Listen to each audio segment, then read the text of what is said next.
Bonjour Emmanuel et bonjour à tous. On dit de ce village que c'est l'un des plus photographiés de Corse. Pour d'autres, il évoquera une confiserie qui exporte à travers le monde. Mais pour Giulia, eh bien ce village c'est tout simplement le sien, mais c'est aussi le point de départ d'une des balades qu'elle affectionne particulièrement.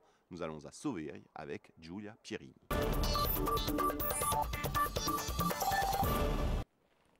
Giulia, bonjour.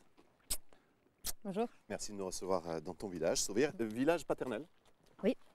Giulia, la comédienne, on va parler de ton parcours. Mais juste avant, on va parler d'un autre parcours, celui de cette balade. Balade familiale, c'est pour ça que derrière nous, il y a tes enfants, tout simplement. Oui. Le petit Louis là à gauche, et tout au fond qui arrive en courant, Caraline. on l'attend. Alors, on va d'abord parler du parcours qu'on va faire à pied aujourd'hui, avec cette balade. C'est un sentier qui part du haut du village et qui nous amène jusqu'à la Fouade.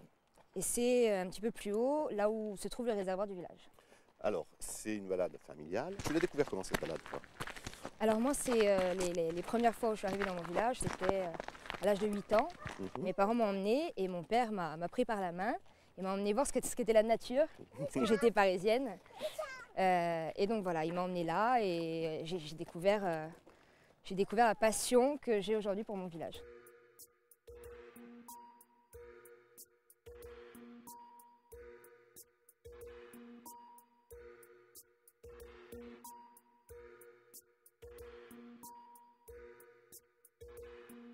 Donc, on est pratiquement à mi-chemin. Petite pause.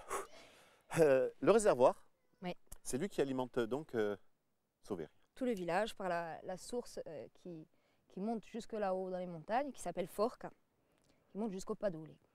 Et juste au-dessus, là, mes grottes. Les fameuses grottes. C'est toujours ça, on dit que c'est facile, ça grimpe quand même un peu. Hein? Ça grimpe, oui. On y va. Encore combien là? Il faut à peu près 6-7 minutes. À chaque fois, c'est ça, encore 5 minutes. Hein. On arrive à la butte, c'est ici pratiquement le point d'arrivée de cette balade. Avec derrière nous donc juste les grottes, là où tu allais sûrement te cacher. Exactement. Il y a, je ne sais pas si on peut voir, il y a une espèce d'ancienne casette, enfin il en restait des ruines. Et là-haut, j'étais un peu comme mon Lily des Belons. Et on se sentait fort, on montait là-haut et on criait, personne ne disait rien. Une façon de faire un peu ce qu'on avait envie de faire. On était les rois du monde. Les villages, Cassillon, juste là. Ouais. On a un beau 360 ici, avec toute la vallée, avec donc Cassillon là, et puis quand on continue de promener le regard, la butte, avec le bout du chemin, Tralonca, qui arrive sur la droite, et puis Soveri qu'on peut retrouver en contrebas. Juste là en contrebas. Donc ça, ce parcours-là, on l'a fait. Ouais. On va parler d'un autre parcours, tout aussi chaotique, le tien. J'ai dit comédienne depuis l'âge de 8 ans. Comment tu commences en fait? Parce que si j'ai bien tout entendu, tu es une petite fille réservée, un peu introvertie, pas vraiment une petite fille prête à faire du théâtre et pourtant tu commences. Alors pas tellement introvertie, plutôt dynamique mais assez asociale en fait. Timide? Timide avec les gens, la foule, j'ai un peu du mal. Et comme j'avais un petit problème de prononciation qui était la dyslexie, qui n'est pas toujours rigolo à vivre. Alors, juste pour résumer, tu es dyslexique et en même temps tu es timide et pas très sociable. Voilà. Et tu décides donc logiquement de faire du théâtre. Tout va bien. Ouais, c'était un peu me faire violence, mais mine de rien, ça a marché. Et bon, j'ai réussi à corriger quelques petits défauts de prononciation.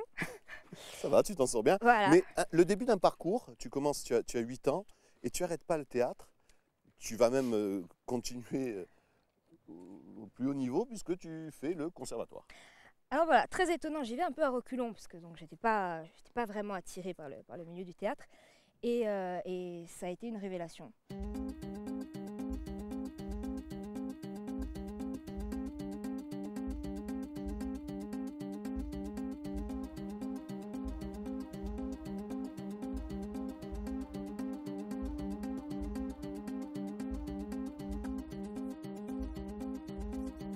Tu arrêtes le théâtre, mais tu n'arrêtes pas le spectacle puisque tu t'inscris à des castings. Tu veux faire du cinéma, tu veux faire des films, tu veux faire de la télé, tu continues là-dedans. Je me lance là-dedans au départ un peu comme une activité qui reprendrait celle du théâtre.